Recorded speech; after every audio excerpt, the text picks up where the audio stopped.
Industrial development के लिए, industrial corridor development के लिए देना है, परंतु रेट में जो मल्टीप्लाई किया हुआ रेट है वो इतना हाई है, इतना आर्टिफिशियली हाई है, सोल्ड अप रेट है कि मुझे लगता है एक विकसित राज्य के लिए 1400-1500 करोड़ रुपए 746 एकड़ लैंड के लिए देना सही में बहुत मुश्किल बात है। वो it has stuck at the level कि हमने अपने वैल्यूअर से मल्टीप्लाई किया तो इतना गुणाकार आया, आपने अपने से किया तो इतना आता है। तो सर हम उस लेवल पे भी बीएसएल एडमिनिस्ट्रेशन से बात कर रहे हैं और इंडस्ट्रियल रेट या कमर्शियल रेट या एग्रीकल्चर रेट किसी भी लेवल पे अगर हम गुणाकार करके लाते हैं तो इतनी प्राइस नहीं होती है। इतनी हाई प्राइस होना ये अपने आप में डेवलपमेंट के अगेंस्ट का एक एफर्ट हो जाएगा उनके लेवल पे। और मुझे लगता है कि इंडस्ट्रियलाइजेशन एक सो मोटो इकोनॉमी को सर्विस सेक्टर में या थर्ड सेक्टर में लेके जाने वाला एक ऐसा मार्ग है जहाँ पे आने वाले दिनों में बाय 2045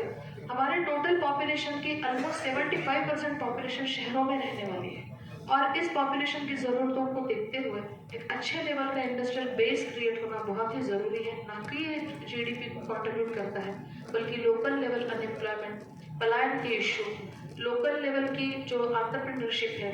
इन क्रेडिट का मोबिलाइजेशन हो गया, इन सारे चीज़ों को ये हमें हेल्प करता है। अभी रिसेंटली जो कलकत्ता में इंडस्ट्रियल एक समिट हुई जिसमें ग्लोबल लेवल पे इंडस्ट्रीज को बुलाया गया, या सर हमसे जो प्रोग्रेसिव राज्य है जैसे महाराष्ट्र हुआ, गोवा हुआ, कर्नाटक हुआ, गुजरात हुआ, आंध्र प्रदेश हुआ, इन्होंने एक एक प्राइमरी एरियाज में फोकस लेते हुए अपने राज्य को एक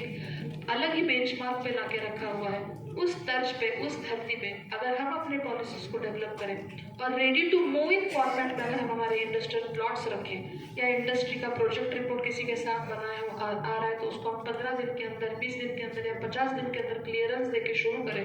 तो मुझे लगता है sir Jharkhand can also be a very attractive hub for the industry. Everybody has a huge potential और सर पोटेंशियल को एक्सप्लोर करने की ज़रूरत है। और आपके मार्गदर्शन में हम सब यही चाहते हैं सर कि आप इसमें अपने लीडरशिप देते हुए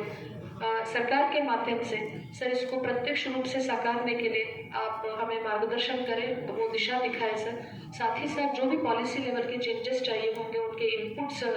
लोगों के द्वारा भी प्राप्त किए गए हैं सर। मुझे आशा ही नहीं बल्कि आई एम वेरी श्योर कि जिस टाइप का सर आपका प्रोएक्टिव रोल रहा, आप यहाँ खुद आके इंडस्ट्री से बात करके उनके मन में विचार क्या है, उनसे हमसे या हमारे सरकार से क्या एक्सपेक्टेशन से जानने की कोशिश की। मुझे लगता है सर ये पहला कदम, this first tried will take very further और अब हम इसके आगे सबको सुनना चाहेंगे। धन्यवाद।